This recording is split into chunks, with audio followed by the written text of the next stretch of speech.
Today, we're diving into a really fascinating theory about a secret regenerative process that might be happening inside the human body. It's this idea of a kind of biological alchemy, something that could potentially unlock higher states of consciousness. So let's just get right to the heart of it. Does your body hold a secret key to enlightenment? Well, according to the text we're looking at today, the answer is a huge yes. And it all comes down to this incredibly orchestrated biological event happening right inside of us. All right, so where does a journey like this even begin? It all starts with the creation of something these texts call a vivified seed. Think of it as a potent essence born from the natural cycles within our own bodies.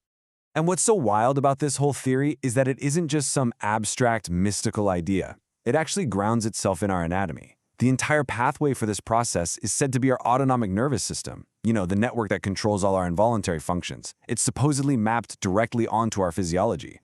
Okay, so at the very core of this is a really cool duality. The theory suggests we have two different regenerative cycles running inside us. First up, you've got the solar body. It's mineral-based and is said to regenerate once a year, right in sync with the sun. Then there's the lunar body, which is fluid-based and regenerates every month with the moon. Two totally different rhythms, creating two unique potencies. So the idea goes that these two potencies, the solar and the lunar, travel through our nervous system, and they actually meet up in the solar plexus. And this is the magic moment, right here. They merge and they conceive a seed in the spleen. This is literally the starting point for the whole thing. So, what exactly is this vivified seed? Well, it's described as this super potent biological essence. It's not just a concept, it's a physical substance that's created inside the body, and its whole purpose is to be reabsorbed and then to start this incredible transformative journey. And here's where it gets really interesting. Instead of being expelled, this vivified seed is reabsorbed. The sources actually call this voluntary reclaiming. It's basically the choice, whether it's conscious or not, to hold on to this essence and let it begin its journey upward. All right, let's move on to the next phase, because this is where it really starts to build. Once that seed is reclaimed, it begins its journey upward. It's a sacred ascent, right through the core of the body, heading for its ultimate destination, the brain. And the main highway for this whole trip, it's the spinal cord. The seed travels up this central channel. But take a look at the terminal filament at the base. This tiny, hollow thread is described as this absolutely critical gateway that has to be cleared before the journey can really get going. But the path isn't just wide open from the get-go. Nope. The theory describes this whole purification process. Over 13 cycles, an essence comes down to purify the body. And it's only after that 13th cycle that the terminal filament is finally cleared, creating a direct, open path for the seed to travel all the way up to the brain. Now on its path upward, the journey gets even more profound. This essence passes through vital organs like the kidneys and the heart. And it's right here that the feeling of love is said to play a direct biochemical role. It stimulates the release of oxytocin, the love hormone. And this chemical, oxytocin, is the essential catalyst for everything that's about to happen next. Okay, this is it. This brings us to the absolute climax of the entire journey. The seed has finally arrived at its destination in the brain, and it's ready to activate what these texts call the pituitary pineal circuit.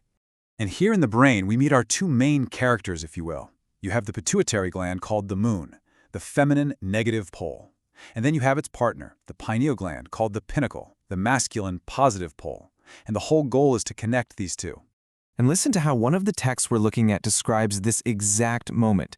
It says, in the brain, it first activates the pituitary, causing it to send a stream of bluish solar electricity to the pineal, thus completing the circuit. The switch gets flipped, and the circuit is complete. So this bluish solar electricity, what on earth is that? Well, this is where the theory makes a pretty bold connection to modern science. It suggests that this energy, this communication buzzing between the glands, is none other than nitric oxide, a hugely important signaling molecule in our bodies. This is just a perfect way to visualize that moment. You've got this current of energy flowing up the spine and just illuminating the brain, representing that final activation of the pineal gland. This is what the whole journey has been building toward. So, the circuit is complete. The pineal gland is fired up. What happens now? Well, this is where this line of thought describes a profound biochemical upgrade, a kind of internal alchemy taking place right inside your brain. The central claim here is pretty mind-blowing. It's that the stimulated pineal gland, now bathed in nitric oxide, gets to work. It takes melatonin, the chemical that regulates our sleep, and it transforms it, upgrading it into all these powerful new compounds. And what's really interesting is the chemical logic they lay out for this. Let's just trace the path for a second. It all points to the tryptophan pathway. So tryptophan becomes serotonin, which then becomes melatonin. But according to this theory, the pathway doesn't just stop there. From melatonin, it can keep going to other molecules, including DMT, a really potent psychedelic that's sometimes called one of the biochemicals of enlightenment.